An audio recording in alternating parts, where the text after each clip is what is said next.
December 1944. The temperature has dropped to minus 20 degrees Fahrenheit, and the entire 101st Airborne Division, 11,000 men, is completely surrounded by 15 German divisions closing in from every direction. No air support, no relief column, no way out. And the man responsible for knowing exactly where those Germans are, how many of them are coming, and which roads they're using to close the noose, is hungover, unshaven, and holding a flask of VAT 69 Scotch. His name is Lewis Nixon, and he is not what you picture when you picture a war hero. He never charged a machine gun nest, he never threw himself on a grenade. In 3 combat jumps across Normandy, Holland, and Germany, he never fired a single shot in anger at the enemy. And yet, Dick Winters, the most respected officer in the 101st Airborne, the man HBO turned into a legend, looked back on his entire war and said this: "I still regard Lewis Nixon as the best combat officer I had the opportunity to work with under fire." So what does that mean? What does a Yale-educated, hard-drinking, twice-divorced intelligence officer from Manhattan teach us about what it actually takes to survive a war, and maybe more importantly, to survive coming home? Because before Bastogne, before the frozen foxholes and the German encirclement and the flask that never seemed to empty, Lewis Nixon was just a rich kid from New York City with a sailboat, a prep school education, and absolutely no reason to volunteer for anything. That's where this story begins. Before we go any further, if you're already in, hit that subscribe button and give this video a thumbs up. Every week on Heroes Under Fire, we tell the stories of the men who carried the weight so history could move forward. You don't want to miss what's coming. Now, let's go back to the beginning. He was born on September 30th, 1918, in New York City, the eldest son of Stanhope Wood Nixon, a man whose own father had built one of the most successful shipbuilding empires in American history. The Nixon name meant something. It meant money, access, and a particular kind of East Coast confidence that comes not from earning your place at the table, but from never having been asked to leave it. Lewis grew up between 2 worlds, Manhattan's Upper West Side during the school year and the sun-soaked estates of Montecito, California during the summers.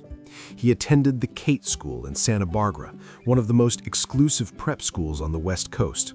He sailed, he traveled, he moved through rooms that most Americans would never see the inside of.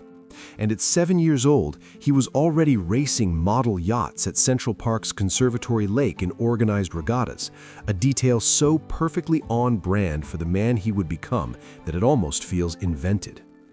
But Nixon wasn't just wealthy. He was curious. As a teenager and young man, he traveled through Europe, through Germany, through France, through England, years before Adolf Hitler consolidated power and turned the continent into a killing ground. He saw those cities when they were still whole. He walked streets that would later be reduced to rubble. He drank in cafes that would become field hospitals.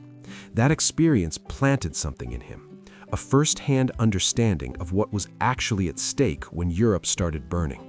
He enrolled at Yale University, the natural destination for a man of his background. He left before graduating, which in that era was not unusual, but in Nixon's case carried a particular edge of restlessness. He wasn't a man who finished things easily. He married a Stanford graduate named Catherine Page in a Manhattan ceremony, a picture-perfect match on paper, 2 products of elite American education starting a life together. Their son Michael was born not long after. On paper, Lewis Nixon had everything a man of his generation was supposed to want. And then, on January 14th, 1941, nearly a full year before the Japanese attacked Pearl Harbor and before the United States had officially entered the war, Lewis Nixon walked into a recruiting office in Trenton, New Jersey, and enlisted in the United States Army. Nobody drafted him, nobody pressured him. His social circle was not signing up en masse. He had a wife, a young child, a family business waiting for him, and a life of considerable comfort that the war had no immediate obligation to disturb. He chose this. And that choice, made quietly, without fanfare, long before patriotism became the obvious thing, says more about Lewis Nixon's character than almost anything else in his story. The man who looked on the surface like he had the least reason to fight was already moving toward the fire. Basic training at Camp Croft, South Carolina, was not designed with Yale alumni in mind. It was designed to break men down and rebuild them into something the Army could use. Nixon completed it on December 20th, 1941, 13 days after Pearl Harbor turned the war from a distant European problem into a very American one. The country was in shock. Nixon was already in uniform. From Camp Croft, he moved to Officer Candidate School at Fort Benning, Georgia. It was there, somewhere between the classroom instruction and the obstacle courses, that he first crossed paths with a first lieutenant from Ephrata, Pennsylvania, named Richard Winters. The contrast between the two men was almost comical. Winters was the son of a modest family, a teetotaler, deeply religious, measured in everything he said and did. Nixon was the son of a shipbuilder's fortune, a drinker, quick with a joke, allergic to pretension despite being soaked in it. They should not have been friends. They became, instead, something closer than brothers. After his commission, Nixon was assigned to the military police at Fort Ord in California, a posting that was safe, unglamorous, and entirely beneath his ambitions. So he did what men like Lewis Nixon do when they're bored and the world is at war. He volunteered for something harder. He applied for the paratroopers. That decision sent him to Camp Toccoa, Georgia, and to the 506th Parachute Infantry Regiment, where the first thing recruits learned was a phrase carved into the face of a mountain called Karahi. 3 miles up, 3 miles down. Every morning, before the sun was fully up, before breakfast, before anything resembling comfort, 3 miles up and 3 miles down. Captain Herbert Sobel, the commanding officer of Easy Company, ran Toccoa like a man who believed that suffering in training was the only honest preparation for suffering in combat. He was not wrong. He was also, by most accounts, nearly impossible to like. Nixon was assigned command of the 2nd Platoon and later appointed Battalion S2, the intelligence officer. It was a role that suited him in ways that perhaps even he didn't fully understand yet. Intelligence work requires a particular kind of mind, one that can hold contradictory information simultaneously, find patterns inside chaos, and make confident assessments from incomplete data. It also requires someone who can function under pressure without cracking. Nixon had all of that. What he also had, increasingly, was a bottle within arm's reach. Winters never lectured him, never moralized. He had a Quaker's patience and a soldier's pragmatism. He accepted Nixon as he was, because Nixon, at his best, was extraordinary. By the time the regiment shipped to Airborne, England in September 1943, their friendship had calcified into something the Army doesn't have a word for. They were not just comrades, they were the check on each other's blind spots. Winters kept Nixon tethered to discipline. Nixon kept Winters from disappearing entirely into duty. The war was weeks away. Neither of them knew exactly what was coming, but they would face it together, and that, for both men, made all the difference. Shortly after 1 o'clock in the morning on June 6, 1944, Lewis Nixon stepped out of a C-47 transport aircraft over the coast of Normandy, France, and fell into the dark. Below him, the largest amphibious invasion in human history was hours away from beginning. Around him, thousands of paratroopers were scattering across a landscape of hedgerows, flooded fields, and German machine gun positions. The drop was chaotic, men landing miles from their objectives, equipment lost, units shattered and scattered before a single shot had been fired at a real enemy. Nixon found Winters in the confusion. That alone was something.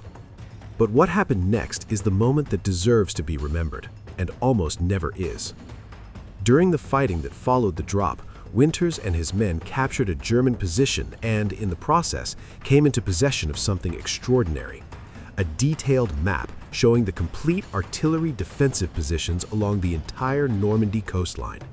Every gun emplacement, every firing arc, every position that could tear apart the landing craft approaching Utah Beach in the pre-dawn darkness. This map, in the right hands, could fundamentally change what happened when those ramps dropped. Winters handed the map to Nixon. Nixon looked at it. He understood immediately what it was and what it meant. And then he ran.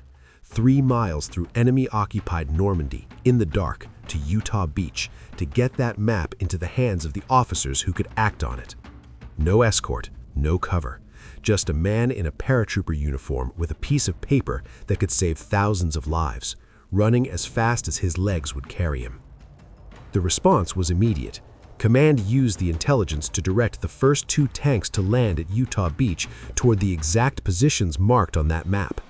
Nixon, in a detail that feels almost too cinematic to be real, rode one of those tanks back to battalion headquarters. There was no medal for this, no official commendation. The citation was never written. Somewhere in the fog of D-Day, a day so enormous that individual acts of brilliance were swallowed whole by the scale of the operation, Lewis Nixon's run through the dark simply disappeared into history. But the men who knew what that map represented never forgot it. He was promoted and moved up to regimental level as the S2 for the entire 506th. Intelligence officer, not just for a battalion, but for the regiment. It was a recognition of his ability. It was also a sign of how much was being asked of him.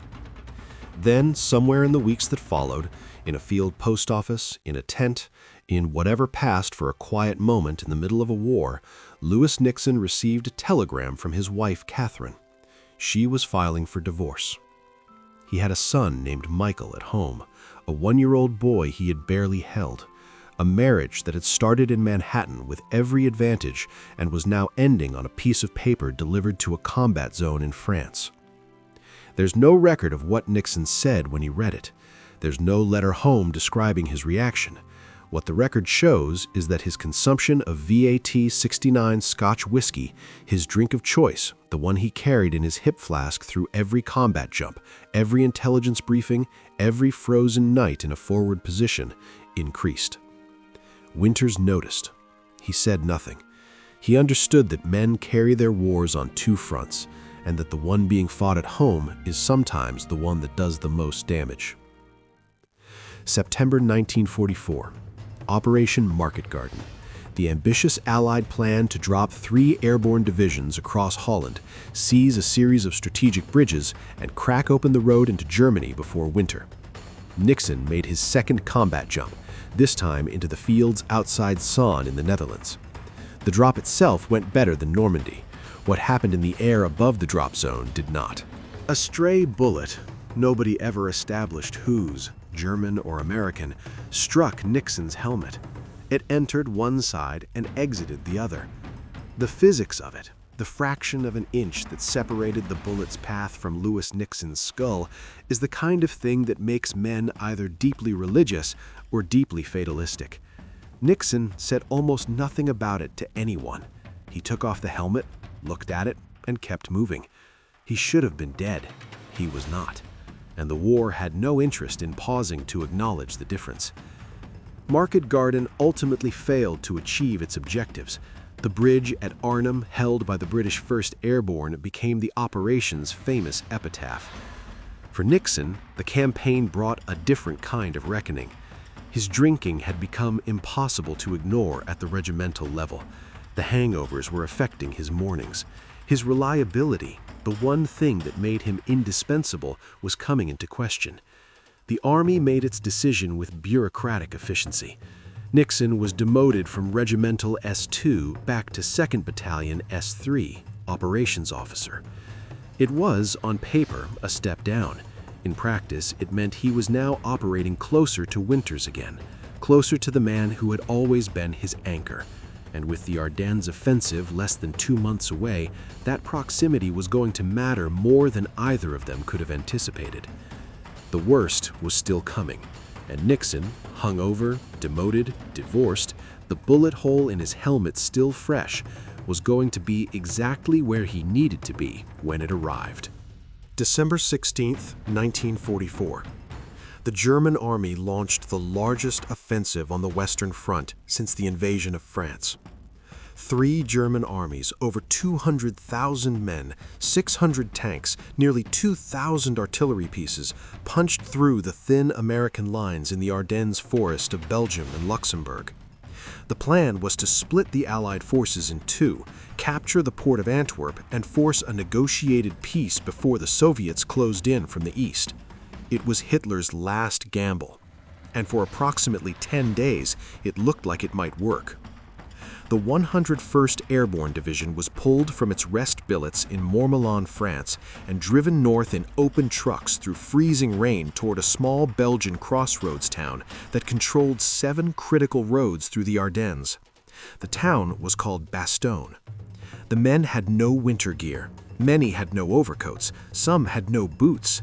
They arrived in the dark, in the cold, and began digging into a perimeter around a town they had never heard of 24 hours earlier. 15 German divisions encircled them. 11,000 Americans surrounded, cut off, temperatures falling to minus 20 degrees Fahrenheit, no air supply possible because of the thick cloud cover sitting over the Ardennes like a lid on a pot, no relief column close enough to matter. And the German commander, General Heinrich von Lückwitz, so confident in the mathematics of the situation that on December 22nd he sent 2 officers under a white flag to deliver a formal written demand for surrender to the American commander, General Anthony McAuliffe. McAuliffe read the demand.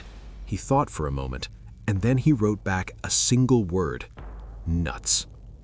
The German officers, confused by the American slang, had to ask for a translation. They were told it meant go to hell. They returned to their lines. The siege continued.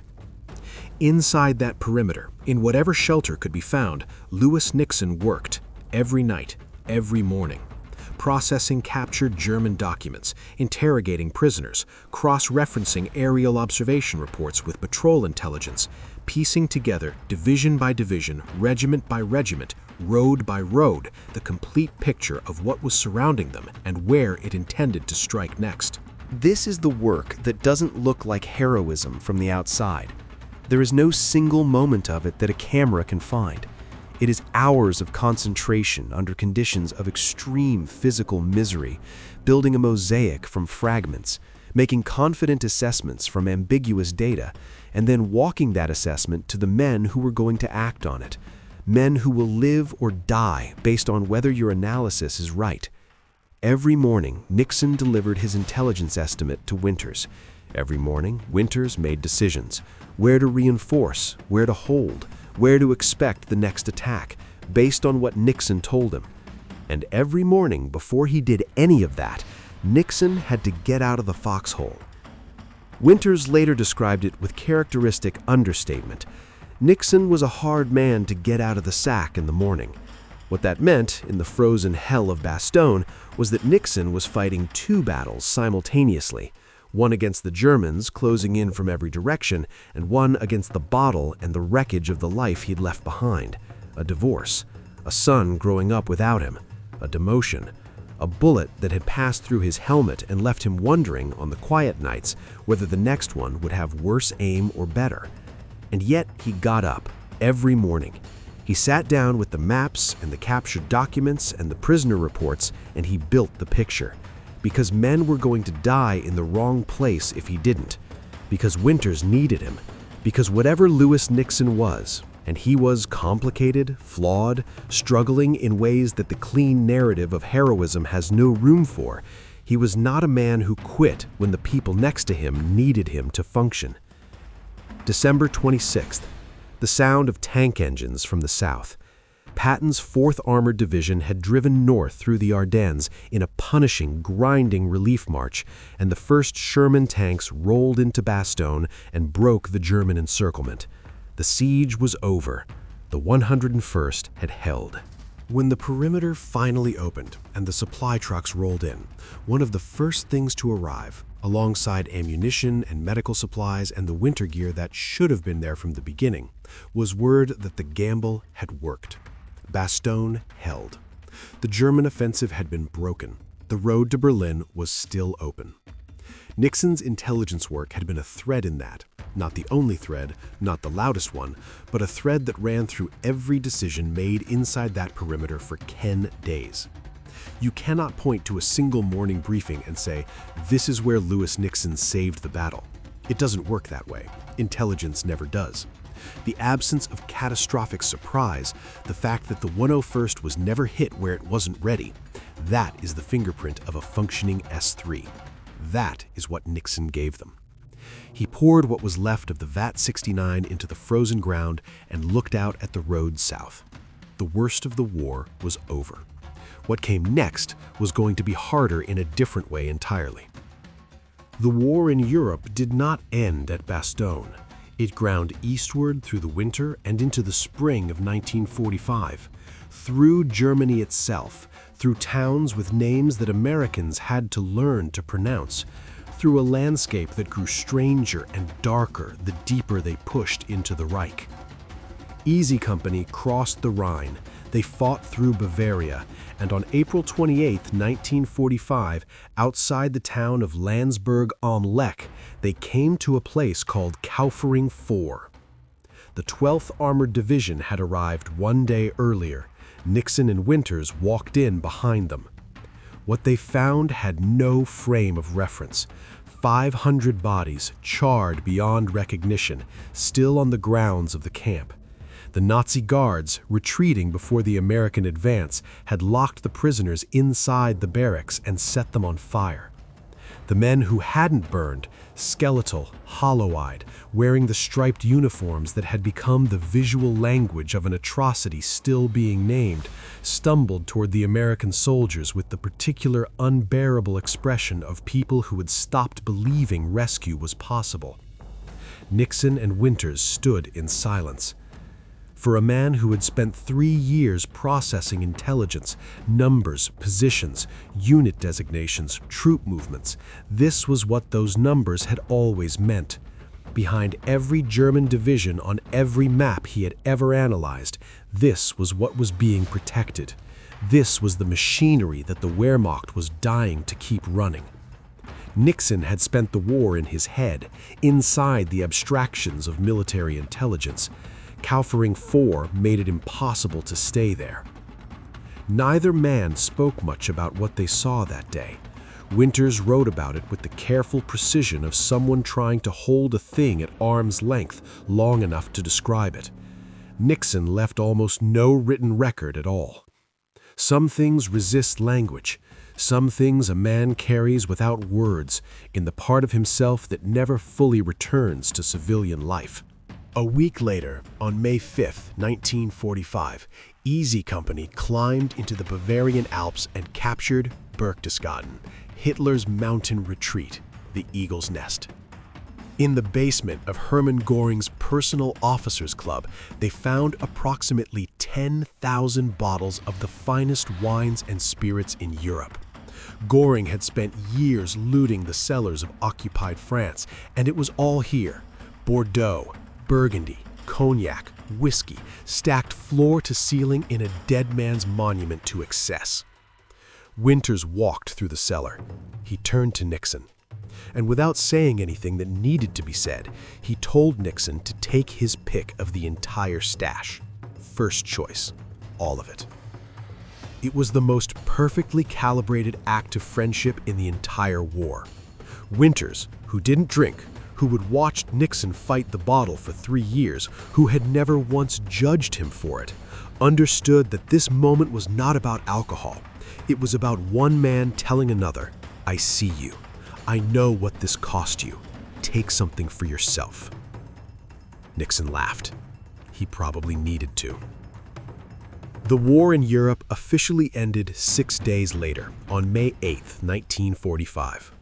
Lewis Nixon had made 3 combat jumps. He had processed intelligence through Normandy, Holland, and the frozen siege of Bastogne. He had been demoted, divorced by telegram, and nearly killed by a bullet through his helmet over the Dutch countryside. He had walked through Kaufering IV and carried what he saw there for the rest of his life. He was 26 years old. He was going home. And the hardest part, the part nobody puts in the after-action report, was still ahead of him. He came home in September 1945 to a country that had moved on faster than he had. The parades were winding down. The factories were converting back to peacetime production. Men who had spent years in uniform were expected to slot themselves back into civilian life with a handshake and a thank you, as if what they had seen and done and carried could be neatly folded and put away in a drawer somewhere. Nixon returned to New Jersey. The family business, Nixon Nitration Works, a chemical manufacturing company in Edison, was waiting for him. His father's world, the world he had left behind 4 years earlier when he walked into that recruiting office in Trenton with no one forcing him to go. He took a position there, working his way into management, trying to rebuild a version of himself that could function inside the ordinary rhythms of a life at peace. He called Dick Winters. He offered him a job. Winters hesitated. This is the part the HBO series doesn't show. The man who regarded Nixon as the finest combat officer he had ever served with also knew, better than anyone, exactly how unreliable Nixon could be when the whiskey had him. He had seen the mornings in Bastogne.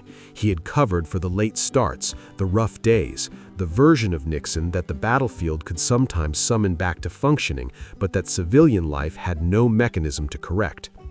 He accepted the offer eventually, because Winters was loyal, and because whatever reservations he had about Nixon's reliability, he never stopped believing in the man underneath the damage. They worked side by side for a period. Then Winters moved on, eventually back to Pennsylvania, where he would buy a farm, marry a woman named Ethel, and build the quiet life he had always wanted. Nixon stayed in New Jersey and kept fighting the war that had followed him home. The alcoholism continued. A second marriage ended. The son from his first marriage, Michael, grew up largely without his father present in the ways that matter most. Nixon was building something on the surface and watching it collapse underneath him at the same time. Then, in 1956, he met Grace Umezawa. Winters described what happened next in terms he almost never used, terms that had nothing to do with tactics or leadership or the mechanics of command. He said, until Lewis met and married Grace, he had never found or experienced true love. It was only after his marriage to Grace that he found true happiness and peace within himself. Grace was his third wife and his last. With her, the drinking stopped. Not reduced, stopped. The man who had carried a flask of VAT 69 through 3 combat jumps, through Bastogne, through Kaufering IV, through 2 failed marriages and a demotion and a bullet through his helmet, that man put the bottle down and didn't pick it back up. They traveled the world together in their later years, echoing the European adventures of his youth, except this time with the particular peace of someone who has earned the right to look at beautiful things without waiting for them to burn. In 1992, Stephen Ambrose published Band of Brothers. Nixon's story, the whiskey, the intelligence work, the friendship with Winters, the flask at Bastogne, reached a new generation of readers who had no memory of the war. 9 years later, Ron Livingston brought him to life in the HBO miniseries, and millions of people around the world met Lewis Nixon for the first time. Most of them thought he was a supporting character. The men who served with him knew better. On January 11, 1995, Lewis Nixon III died in Los Angeles, California, from complications related to diabetes. He was 76 years old. Grace asked Dick Winters to deliver the eulogy. Winters, who had buried Easy Company men across 2 continents and 50 years, stood up and said goodbye to the man he had met at Fort Benning in 1942, the one who had run 3 miles through Normandy in the dark with a map that changed the shape of D-Day, who had kept the intelligence picture clear through the frozen siege of Bastogne, who had laughed in the wine cellar at Berchtesgaden and carried Kaufering IV in silence for the rest of his life. Clarence Hester and Bob Brewer, veterans of Easy Company, attended the funeral. The men who had been there showed up. They always did, for each other. That was the one thing the war hadn't been able to take from any of them. 3 things stay with you when you sit with Lewis Nixon's story long enough. The first is the invisibility of indispensable work. Nixon never fired a shot at the enemy in 3 combat jumps across 3 countries, and yet on the morning of D-Day, he ran 3 miles through occupied Normandy to deliver a map that redirected the first tanks onto Utah Beach. At Bastogne, surrounded and freezing, his nightly intelligence estimates told the men who needed to know exactly where the next German attack was coming from. The absence of catastrophic surprise, that is his fingerprint on the battle. The most important work is often the work nobody sees. The second is what functioning under personal collapse actually looks like. Nixon went through Bastogne, divorced by telegram, demoted, with a son at home he barely knew, fighting alcoholism in conditions that would break most men clean in half. And he still got up every morning and built the intelligence picture that kept his battalion alive. Resilience in the real world is not clean or cinematic. It is deeply imperfect men making the choice to show up one more time in spite of everything, because the people next to them need them to.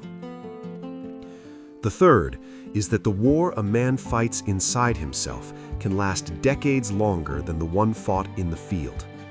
Nixon's hardest years were not in Normandy or Bastogne or the Bavarian Alps. They were in New Jersey, in the quiet, without the structure and purpose the army had given him. It took him over a decade and a woman named Grace to find solid ground. That story, the long, unglamorous battle of coming home, is the one that gets cut from every documentary and compressed into a single closing shot. It deserves better than that. Now, the HBO series. Band of Brothers is one of the finest pieces of television ever made about the Second World War, and it treats Nixon with genuine affection. But there are gaps worth knowing. The show plays his alcoholism as personality quirk, the charming drunk with the hip flask. The reality was a man whose drinking cost him a marriage, a demotion, and years of his son's childhood. His 2 divorces are compressed into one vague romantic complication. The bullet that passed through his helmet over Holland, one of the most remarkable near misses of the entire European campaign, never appears on screen. And Winters's genuine hesitation before accepting Nixon's post-war job offer, the honest ambivalence of a man who loved his friend and also knew his friend's limitations, that tension is absent entirely. The show gives you the myth. This story gives you the man. If you want to go deeper, and if this episode landed the way it should, you do. Stephen Ambrose's Band of Brothers is the foundation. Dick Winter's own memoir, Beyond Band of Brothers, written with Larry Alexander, gives you Nixon through the eyes of the man who knew him best. Both are linked in the description. And if you want the full story on Dick Winters himself, the teetotaling Pennsylvania farm boy who gave his hard-drinking best friend first pick of Hermann Göring's wine cellar, that episode is coming. Subscribe so you're there when it drops. One last thing. Drop in the comments. Do you think Lewis Nixon deserves more recognition than the history books have given him? Because the answer, if you've made it this far, should be obvious. His name was Lewis Nixon. He never fired a shot. He never stopped showing up. That was enough. If Lewis Nixon's story moved you, the least we can do is hit like and subscribe. These men gave everything. The only thing we're asking from you is a click. Don't let their stories disappear. See you next week.